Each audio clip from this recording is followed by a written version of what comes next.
Stoveleg Media, igniting conversation.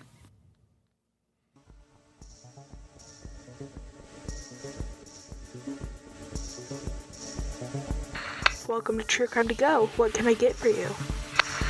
Yeah, I reckon I need a day to relax, so give me a lawnmower. But I'm short on cash, so make it really cheap, dirt cheap.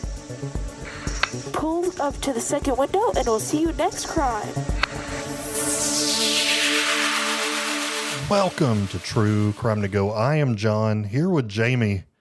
Mowing grass is my favorite thing to do. It is. Do you always talk like that when you're on your mower? Yep. You went extra country. I wear my camo Crocs and my guns out shirt. We had an episode of our Bless Their Hearts podcast yesterday where we took a How Country Are You quiz. And I mean, despite your wonderful accent, I think I won. I think by the end of it, we were both talking from our native dialects. I really was. I really felt it happening, and it was fantastic. I edited that one a little later in the evening, and I listened to it, and I was like, whoa, we got in the country zone on this one. We really did. Go check that one out. Hopefully Jamie, people enjoy it.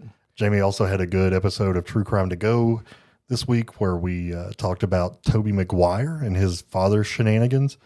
And then, of course, we had our regular episode of True Crime Cast. Go check those out. The case we're going to cover today was actually brought to us by a friend of ours. That is Steve over at the Armchair Booking Podcast and Cubicle Chats. So thank you, Steve.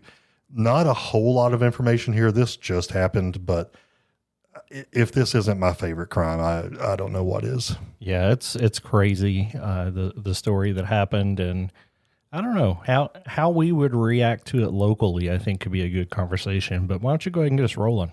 So there's a man in Akron, Ohio, who in June of this year was living probably my dream life. His job was keeping school grounds green and clean and freshly mowed. He was also at the center of a scandal in which 11 lawnmowers belonging to Akron Public Schools were traded without authorization. And then, these were sold and traded on Facebook Marketplace. Most important part of the story is he didn't own these lawnmowers. Tax dollars. Those people of Akron, Ohio own these lawnmowers, but he treated them as if they were his own. Yeah, Stephen Keenan, who was a high-level administrator at the time that this happened, started working for the school district in 2017. He rose the ranks from mowing the grass to interim director and foreman.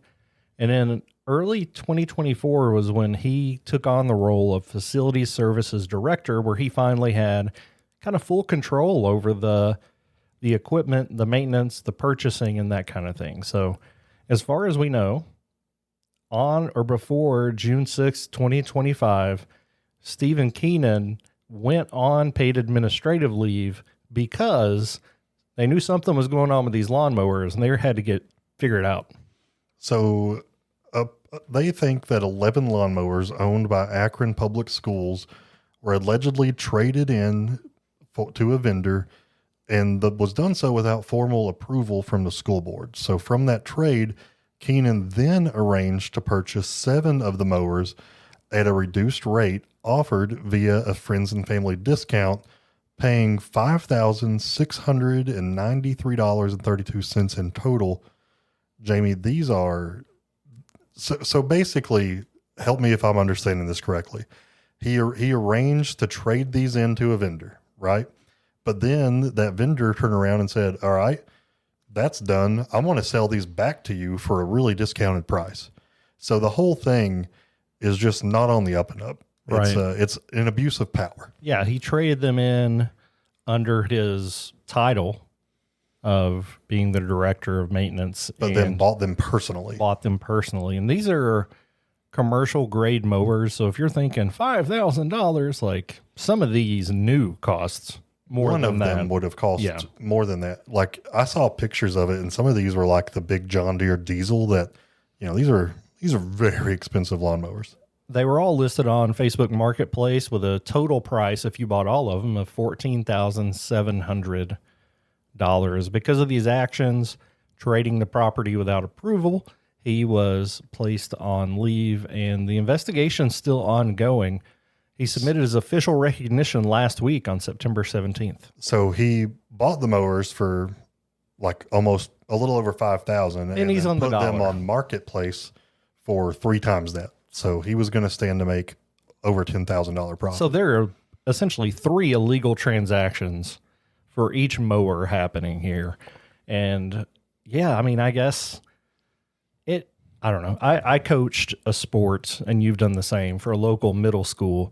And in order to get like a fence fixed, I had to call like 10 people and get like 12 signatures to get somebody to come over and just like put a zip tie on it. So I don't know how he even managed to do this without the approval. My wife was on a PTO board in our county, and she had to, like, anytime she did any transaction at a bank, she would have to take someone with her because it all required 2 signatures. I'm sure these safeguards were built into place, but he just didn't follow those. At least that's what he's alleged of doing, and that's what I will say. He's alleged of doing all these things. Yeah, right. Oh, I didn't mean to say, oh yeah, right. I know that's how it came out. But also, if you're going to do this, the fact that he put it on Facebook Marketplace calls into question for me exactly if he knew how wrong it was, because there are definitely easier, better ways to sell things more low profile. Like blackmarket.com. Come on, man. I mean, even, is Craigslist still a thing? I don't know. Like, most people wouldn't be on there.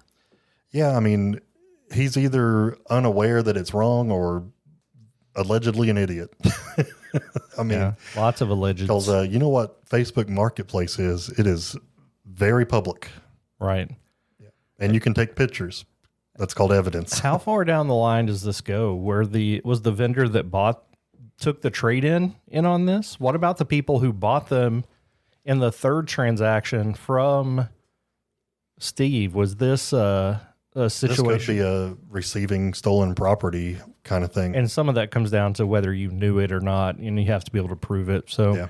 I don't know. It's I mean, they certainly paid gonna a get decent messy. price for them if they bought them at that price, so they could have been completely unaware. And I don't think that charges would be filed for them unless they were like a $15,000 mower they bought for $5,000. Then that should raise some red flags.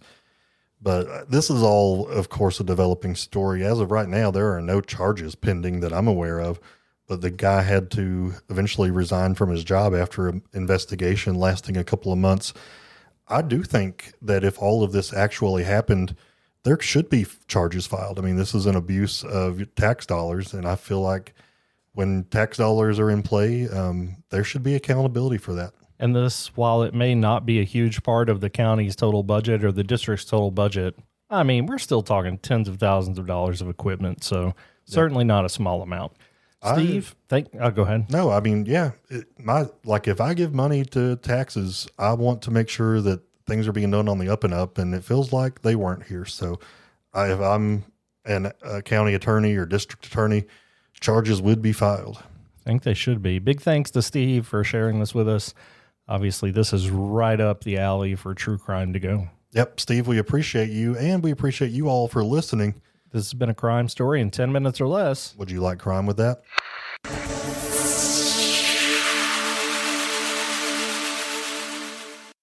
You've listened to True Crimecast, distributed by Stoveleg Media. Check out stoveleg.com to find out more about your hosts and to find other podcasts to listen to. Stoveleg Media, igniting conversation.